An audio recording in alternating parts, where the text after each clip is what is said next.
Hey, what's up? I'm Tron Moses of Tron Moses Media, and today, well, you've seen the caption, you've seen the title.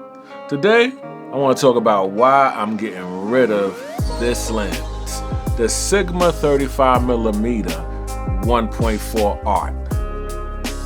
Let's get into it.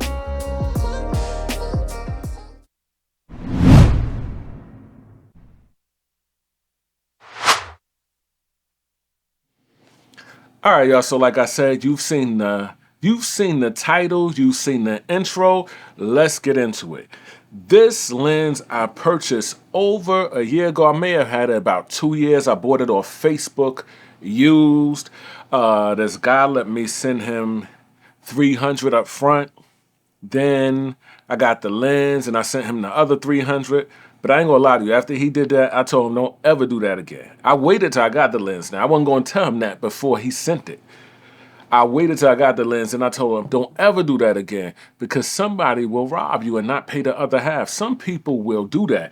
But this lens has served me well. As a matter of fact, while I talk about it, I'm just gonna show y'all some photos that I have taken with this awesome lens. All right, not only is this lens sharp, the fact that I like this lens is not just because it's sharp. I like this lens because it renders colors beautifully, and I like catching environmental shots. Like, there's a lot of photographers, they like to blow out the background. I'm really not the blow out the background type of photographer.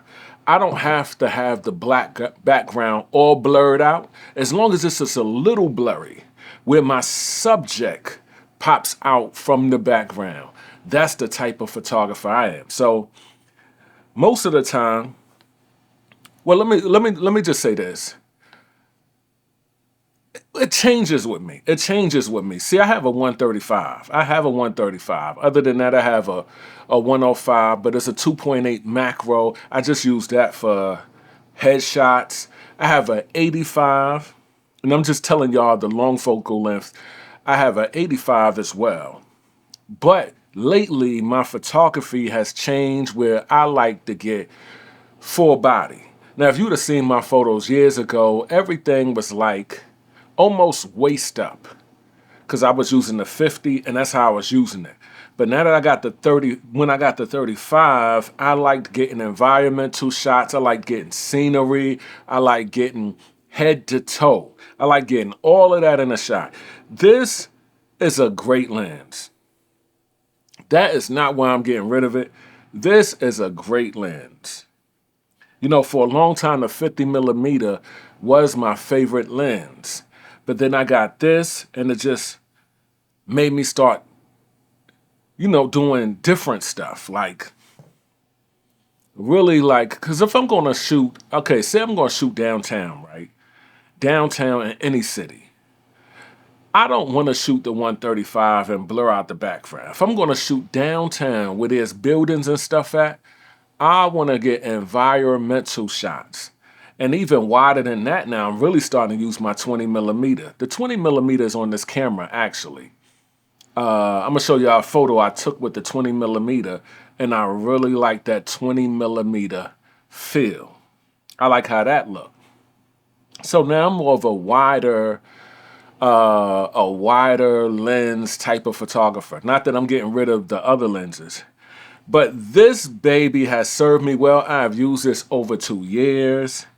And it's time to say bye. Now, if you don't know, and I'm talking fast because I'm not trying to make this video long. Now, if you don't know, there's a group on Facebook called Sigma Art Lenses. If you have not joined that group, join that group if you have some art lenses. Called Sigma Art Lenses. Now, when you talk about lenses in there, everybody is saying, get the 40, get the 40, get the 40. I know the 40mm is sharp. I heard it's one of Sigma, or not Sigma's sharpest lens. But I'm going to be honest with you. I'm not impressed by that lens. Because the only people that's going to really see the difference in sharpness is photographers. Clients are not going to see the difference in sharpness. One photographer on there, I think his name is Dre. I'm going to talk about him because he probably won't see this video. He's always saying The 40 millimeter make you get rid of the 35 and the 50.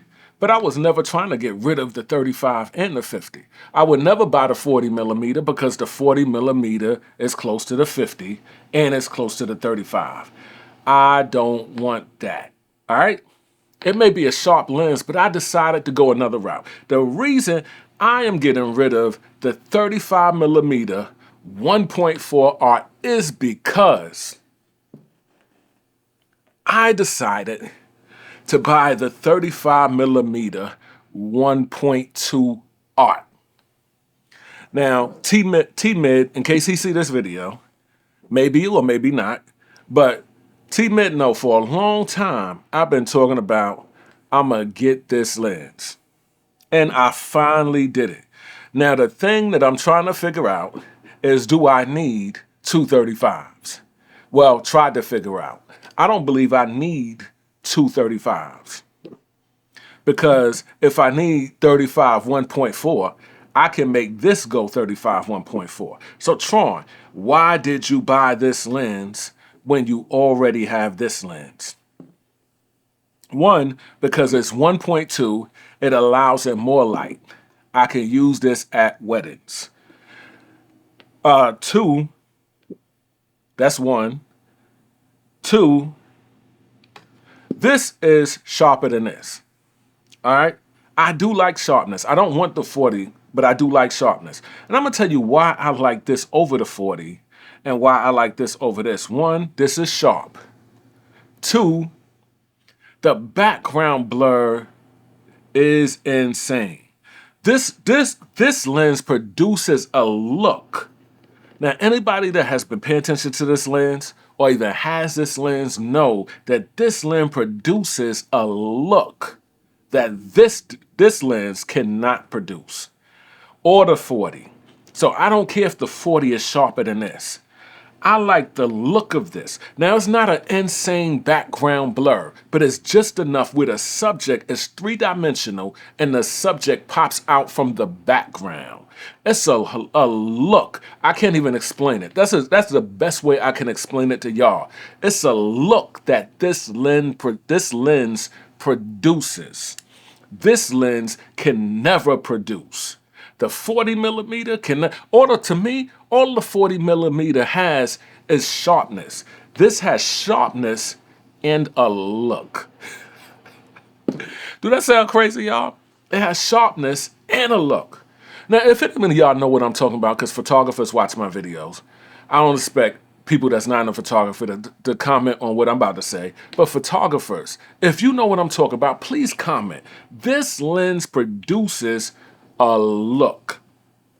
That's why I purchased it.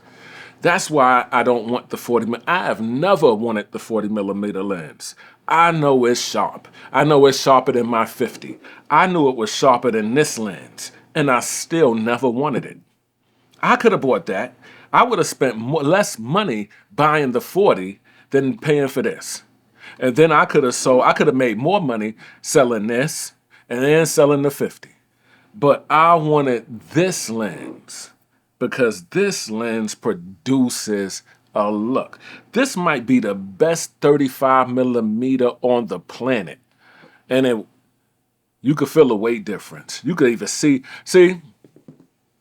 with the new 35 that came out, the DGDN, I never considered that lens because I don't see a big difference between that lens and this lens. But I see a big difference between this lens and this lens. I see a big difference. So that's why I'm getting rid of this baby going on eBay. But first, what I want to do, I got a photo shoot coming up. I'm going to use both lenses in that photo shoot.